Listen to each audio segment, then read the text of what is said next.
Hello and welcome to Twist List. Today we are looking at 10 fascinating facts about the ancient city of Pompeii. After the eruption of Mount Vesuvius on August 24, 79, the entire city of Pompeii in the Bay of Naples was buried and forgotten until the mid-18th century.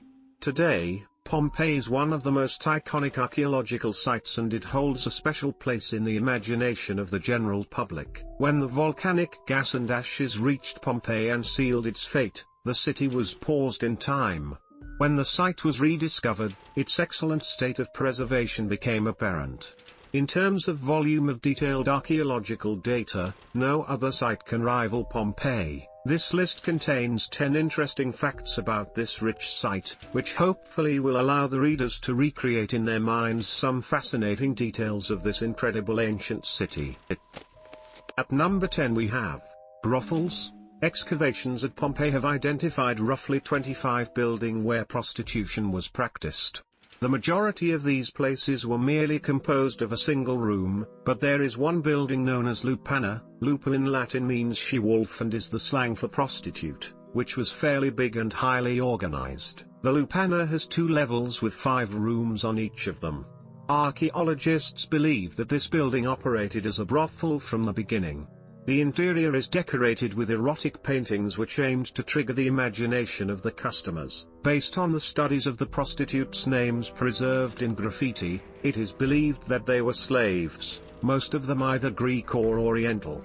The fee they charged was relatively reasonable. It was the equivalent of a few glasses of wine. The 9th spot on the list is occupied by graffiti, elections notices, and signs. Pompeii still preserves a large number of graffiti and wall paintings, which offers us a rare opportunity to read directly the words and thoughts of ancient Roman society.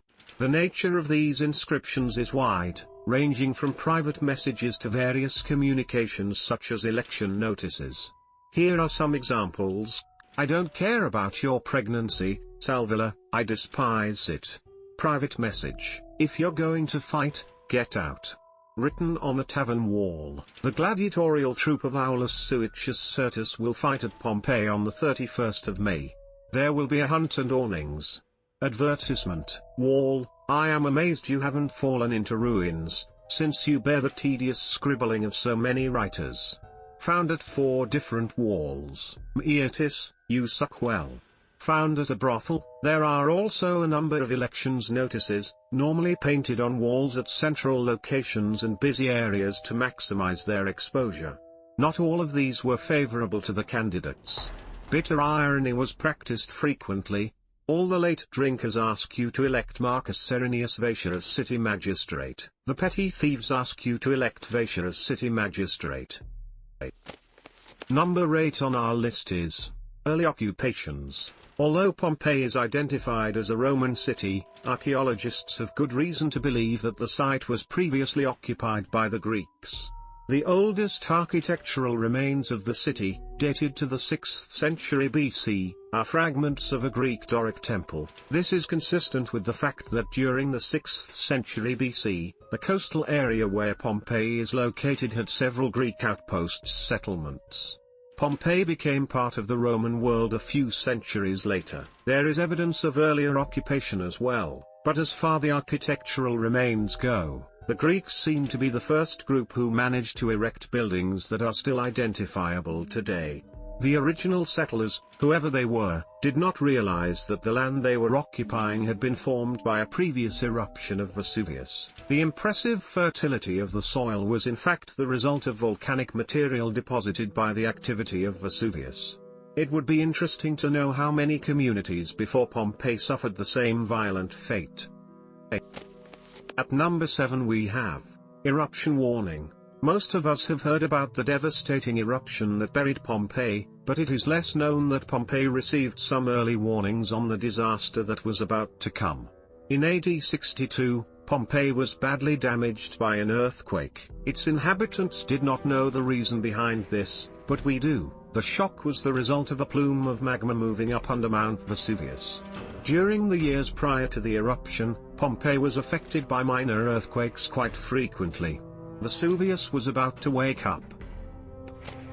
Number 6 on the list is A vivid first-hand account. Pliny the Younger witnessed the eruption from a safe distance and wrote down what he saw, leaving for us a valuable and truly vivid first-hand record of the eruption that buried Pompeii.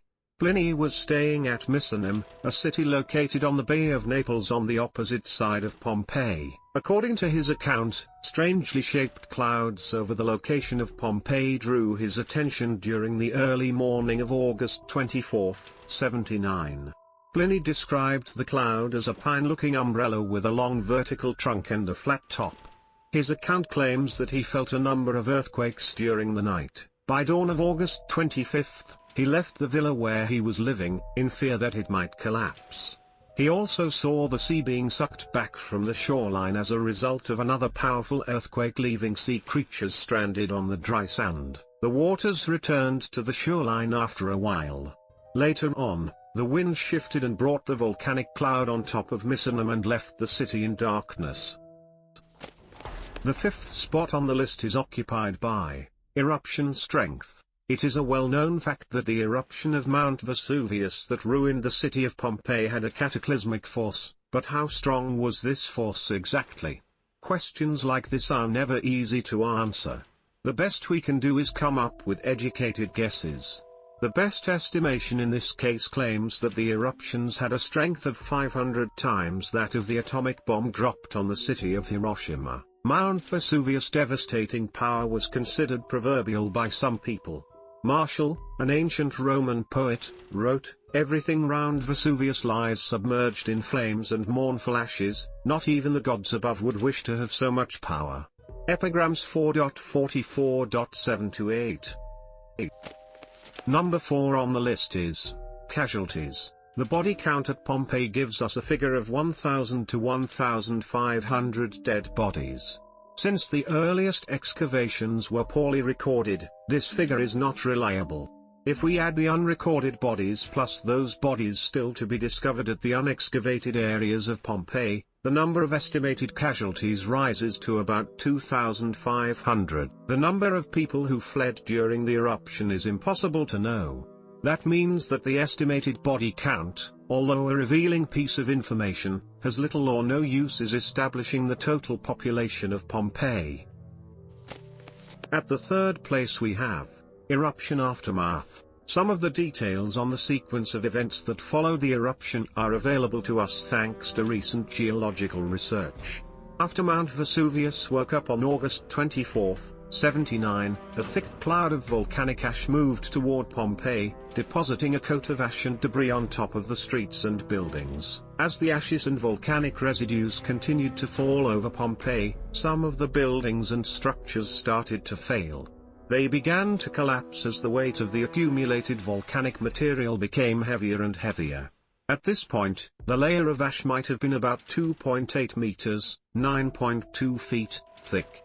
The inhabitants of Pompeii were also able to feel some intense earth tremors, and the burning of Vesuvius' slope must have been noticeable. On August 25, possibly around 7:30 a.m., a pyroclastic flow reached Pompeii, destroying the villas outside the city wall. A second wave of volcanic hot gas and rock moving at 100 km per hour, 60 miles per hour, reached Pompeii a while later, this time overflowing the city walls and killing every living being in the city. A few more waves followed. By the time it was all over, Pompeii was buried under 5 meters, 16 feet, of volcanic material. The tips of the tallest buildings were the only thing visible.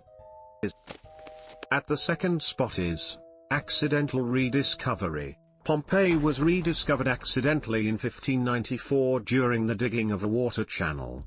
By pure chance, the workers uncovered frescoed walls and an inscription containing the name of the city. At that time, the name Pompeii was interpreted as a reference to Pompey the Great, a renowned Roman military commander who lived in the 1st century BC.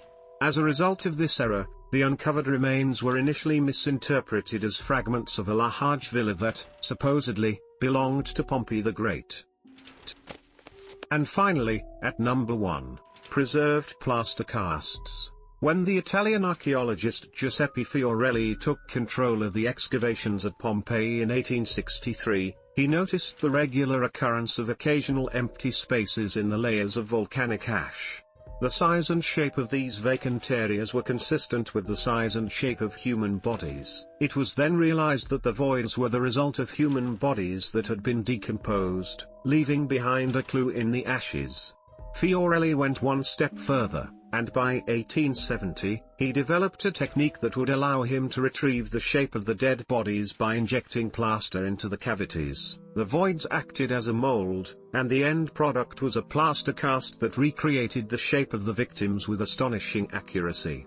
This technique was improved later by using a transparent glass fiber instead of plaster. Glass fiber has an advantage: the remains in the cavities, for example, bones and various artifacts, are kept inside the cast and visible. Hundreds of plaster casts can be seen today both at the ruins of Pompeii and at the Archaeological Museum of Naples. Thanks for watching. If you enjoyed this video and would like to see more, then please hit the subscribe button.